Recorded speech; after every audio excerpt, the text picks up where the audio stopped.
Welcome to TG five roundup headlines. Media కథనాలపై మహేష్ కుమార్ గౌడ్ వ్యాఖ్యలు. నిరాధార కథనాలు తగ్గించాలని మీడియాకు మహేష్ కుమార్ గౌడ్ సూచన.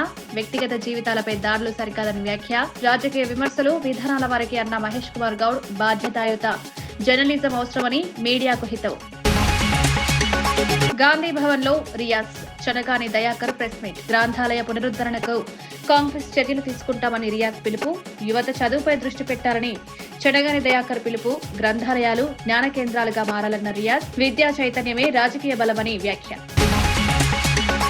హుస్నాబాద్ ను బలవంతంగా సిద్దిపేటలో కలిపారన్న పొన్నం. ప్రజల కోరిక మేరకే జిల్లాల పునర్వ్యవస్థీకరణ జరిగిందన్న పొన్నం. హుస్నాబాద్ కరీంనగర్ లో ఉండాలని మంత్రి అభిప్రాయం. ఇది రాజకీయ అంశం కాదు, ప్రజల భావోద్వేగమన్న పొన్నం.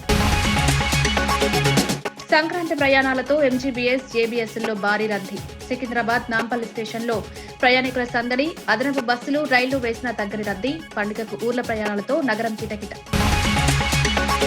టీపీసీసీ అధ్యక్షుడు మహేష్ కుమార్ గౌడ్ మీడియా వ్యవహార శైలిపై కీలక వ్యాఖ్యలు చేశారు. మంత్రుల ప్రైవేట్ జీవితాల గురించి నిరాధారమైన ఆధారాలు లేని కథనాలు ప్రచురించడం మీడియా తగ్గించుకోవాలని సూచించారు. ప్రజాస్వామ్యంలో మీడియాకు కీలక పాత్ర ఉన్నప్పటికీ వ్యక్తిగత జీవితాలను టార్గెట్ చేయడం సరైంది కాదన్నారు. రాజకీయ విమర్శలు విధానాలు పాలన ప్రజా సమస్యల వరకే పరిమితం కావాలని సూచించారు. ఇలాంటి కథనాల వల్ల ప్రజల్లో గందరగోళం ఏర్పడుతుందని, ప్రజాపాలనపై అనవసర అనుమానాలు కలుగుతాయన్నారు. ప్రభుత్వం ప్రజల కోసం అభివృద్ధి కార్యక్రమాలపై దృష్టి పెట్టాలని కోరారు. బాధ్యతాయుతమైన జర్నలిజమే సమాజానికి అవసరమని, మీడియా కూడా ఆత్మపరిశీలన చేసుకోవాల్సిన సమయం వచ్చిందన్నారు.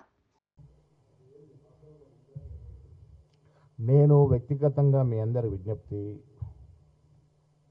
వ్యక్తుల యొక్క ప్రైవేట్ జీవితాల గురించి ఇలాంటి కథనాలు రావడం అనేది కొంత బాధాకరం. వ్యక్తుల యొక్క ప్రతిష్ట భంగం కలిగే విధంగా కథనాలు రాకుంటే మంచిది.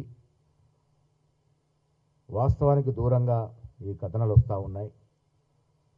ఎన్నో ఏళ్ళు కష్టపడితే కానీ ఒక మంత్రి అయినా, ఒక ఎమ్మెల్యే అయినా, ఒక ఎంపీ అయినా ఆ స్థాయికి రాడు. అన్నేళ్ళు కష్టపడి త్యాగం చేసి ఆ స్థాయికి వచ్చిన వ్యక్తుల మీద నిరాధారమైన ఆరోపణలు చేయడం అనేది మంచిది కాదు. దీన్ని కొద్దిగా తగ్గించాల్సిందిగా మీ ద్వారా మిగతా మిత్రులను విజ్ఞప్తి చేస్తా ఉన్నాను. హైదరాబాద్ లోని గాంధీ భవన్ లో గ్రంథాలయ chairman Shri Riyaz, TPCC general secretary Chanagani Dayakar media సమావేశం నిర్వహించారు. ఈ సమావేశంలో ప్రజలకు గ్రంథాలయ ప్రాధాన్యతను వివరించారు. యువత చదువుపై దృష్టి పెట్టాలని, గ్రంథాలయాలను జ్ఞాన కేంద్రాలుగా తీర్చిదిద్దాలన్నారు.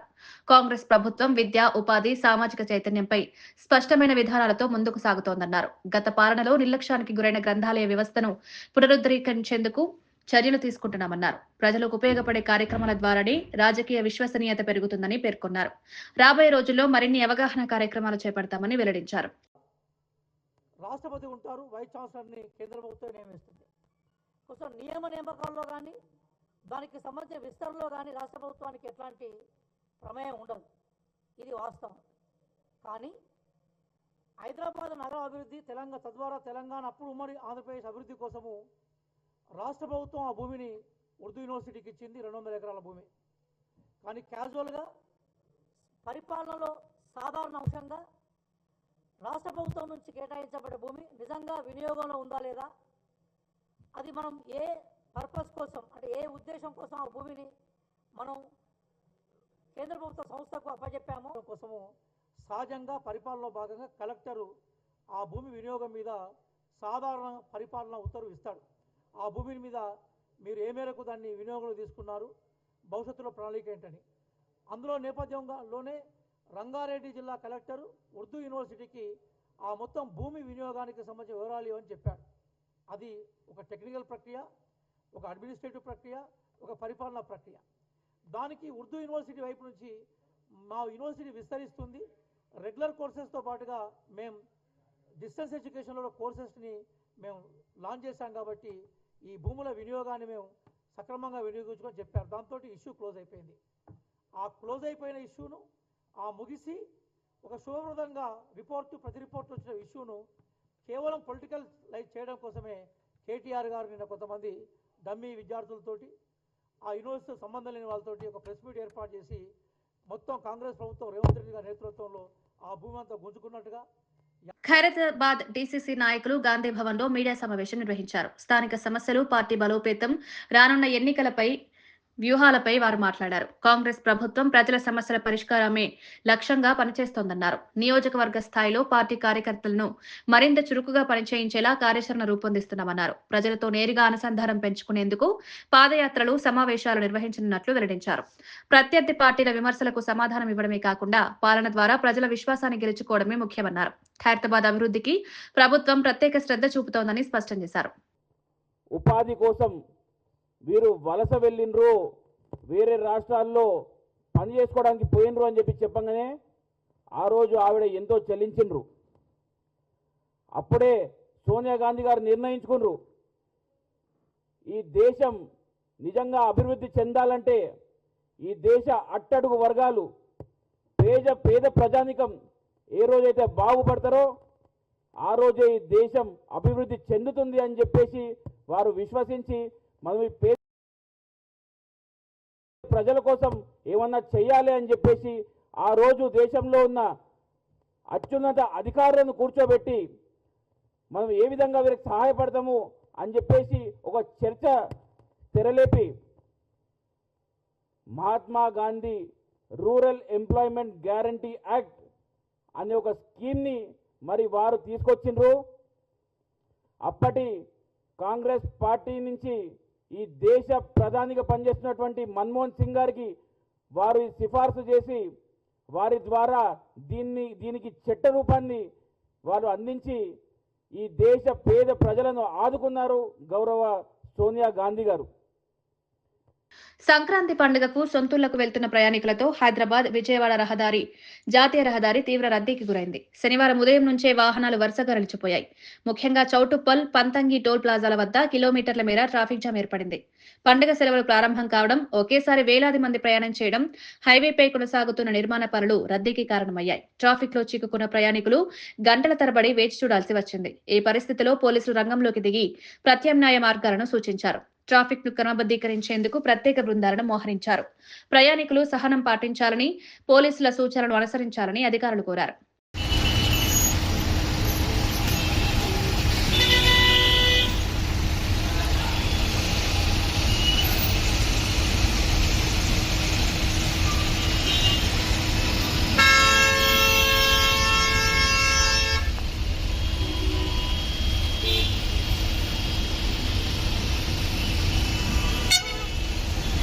చిక్కడపల్లి సెంట్రల్ లైబ్రరీలో నిరుద్యోగులను లోపల పెట్టి తాళం వేసిన ఘటన తీవ్ర రాజకీయ దుమారం తెరపింది.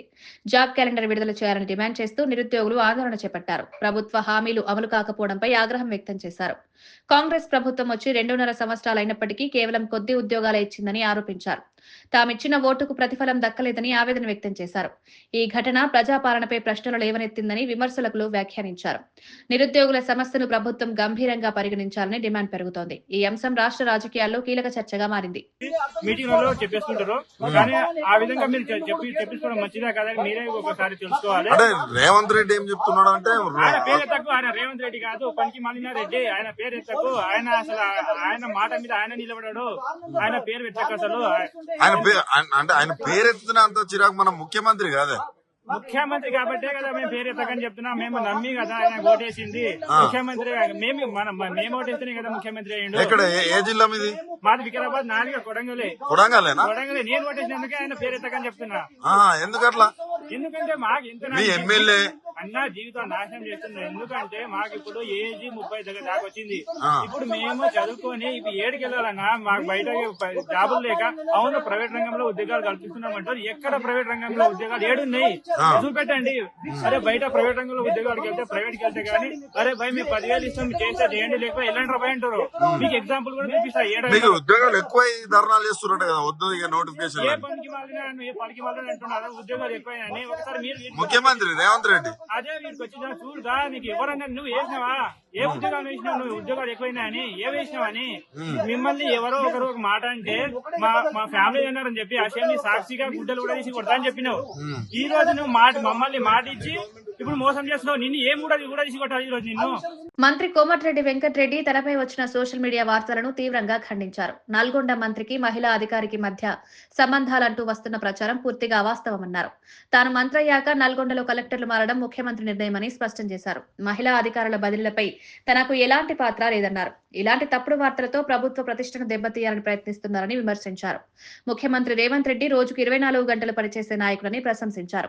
వ్యక్తిగత దూషణలకు దిగడం రాజకీయ సంస్కృతి కాదన్నారు. మీడియా, సోషల్ మీడియా బాధ్యతాయుతంగా వ్యవహరించాలని గౌరవ ముఖ్యమంత్రి ప్రజల కోసం 24 గంటలు పనిచేసే ముఖ్యమంత్రి ఒక్కరోజు రెస్ట్ తీసుకోకుండా ఆయన మీద కూడా ఆ మధ్యలో సోషల్ మీడియాలో ఒకటి చూసిన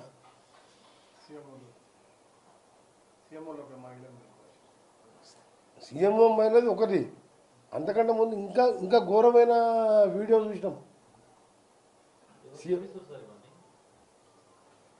సీఎం గారిది అసలు నమ్మడం కాదు, ఎవరు నమ్మరు. సీఎం గారు అదేసి ప్లస్ మళ్ళీ సీఎంఓలో మహిళ అని మనం కొట్టేసింది. ఇవన్నీ అది సీఎంఓ గారిది, సీఎం గారి ఫస్ట్ వచ్చింది చూసినా కానీ సెకండ్ వచ్చింది చూడలే, ఎవరో చెప్పింది. రెండోది మన ఇన్ఛార్జ్ మినిస్టర్ మొదటిసారి ఎమ్మెల్యే అది అని చెప్పి నిన్నమానం మళ్ళీ నిన్న ఈరోజు సోషల్ మీడియాలో 1-2 ఛానల్స్లో మహిళా అధికారుల మీద ఒక చెప్పలేని భాషలో రాయడం, అది కూడా నల్గొండ జిల్లా అధికారుల మీద అని చెప్పి ఆ జిల్లా మంత్రి మీద రాయడం, దాన్ని తీవ్రంగా ఖండించడమే కాదు, ఒక మహిళా అధికారులని ట్రాన్స్ఫర్ చేసే అధికారం ఎవరికి ఉంటుందంటే ముఖ్యమంత్రి గారు, చీఫ్ సెక్రటరీ గారు, వాళ్ళు తీసుకునే నిర్ణయం. నల్గొండలో నేను వచ్చిన తర్వాత 4 కలెక్టర్లు మారిండ్రు. ఆ కలెక్టర్ల పోస్టింగ్లో కానీ ముఖ్యమంత్రి గారు మా జిల్లానే కాదు ఏ జిల్లాలో కూడా ముఖ్యమంత్రి గారు ఆ జిల్లా మినిస్టర్లకు ఇన్ఫార్మ్ చేయరు, మాకు చెప్పి ట్రాన్స్ఫర్లు చేయరు. అర్బన్ ఫారెస్ట్ పార్క్ శంకుస్థాపన అనంతరం మంత్రి పొన్నం ప్రభాకర్ మీడియాతో మాట్లాడారు. హుస్నాబాద్ ను బలవంతంగా సిద్దిపేట జిల్లాలో కలిపారని విమర్శించారు. ప్రజల ఆకాంక్ష ప్రకారం హుస్నాబాద్ కరీంనగర్ జిల్లాలో ఉండాలన్నారు. గతంలో ముఖ్యమంత్రి పీసీసీ అధ్యక్షుడిగా ఉన్న సమయంలోనే ఈ విషయంపై హామీ ఇచ్చారని గుర్తు చేశారు. స్థానిక ఎమ్మెల్యేగా ప్రజల అభిప్రాయాలను ముఖ్యమంత్రి దృష్టికి తీసుకువెళ్లామన్నారు. భవిష్యత్తులో జిల్లాల పునర్వ్యవస్థీకరణ శాస్త్రీయ పద్ధతిలో జరిగితే ప్రజల కోరిక మేరకే నిర్ణయాలుంటాయని స్పష్టం చేశారు. ఇది రాజకీయ అంశం కాదని ప్రజల భావోద్వేగాలకు సంబంధించిన విషయమన్నారు. ముఖ్యమంత్రి గారి దృష్టికి తీసుకెళ్లినాం. ఎప్పుడైనా సరిహద్దుల మార్పు, జిల్లాలకు సంబంధించినటువంటి సైంటిఫిక్ మెథడాలజీల మార్పు చేర్పుల సందర్భంలో ఈ ప్రాంతము ప్రజల ఆకాంక్షకు అనుగుణంగా కరీంనగర్లో కలపడం అనేటువంటి తథ్యం. సంక్రాంతి పండుగ నేపథ్యంలో సొంతూళ్లకు వెళ్లే ప్రయాణికులతో హైదరాబాద్ నగరంలోని ప్రధాన రవాణా కేంద్రాలు కిక్కిరిసిపోయాయి. ముఖ్యంగా ఎంజీబీఎస్, జేబీఎస్ లో ప్రయాణికుల రద్దీ అధికంగా కనిపించింది. పండుగ సెలవులు ప్రారంభం కావడంతో కుటుంబాలతో కలిసి వేలాది మంది బస్సుల కోసం బారులు తీరారు. మరోవైపు Secunderabad railway station, Nampally railway స్టేషన్లోనూ ప్రయాణికుల సందడి కొనసాగింది. అదనపు రైళ్లు, ప్రత్యేక బస్సులు ఏర్పాటు చేసినప్పటికీ రద్దీ తగ్గలేదు. చిన్న పిల్లలు, వృద్ధులతో ప్రయాణించే కుటుంబాలు ఎక్కువగా కనిపించాయి. ప్రయాణికుల భద్రత కోసం పోలీసులు, ఆర్టీసీ సిబ్బంది ప్రత్యేక ఏర్పాట్లు చేపట్టారు. ట్రాఫిక్ నియంత్రణ, టికెట్ కౌంటర్ల వద్ద క్రమబద్దీకరణ చర్యలు తీసుకున్నారు. పండుగలకు ఊర్లకు చేరాలనే ఆతృతతో నగరమంతా పండుగ వాతావరణం నెలకొంది.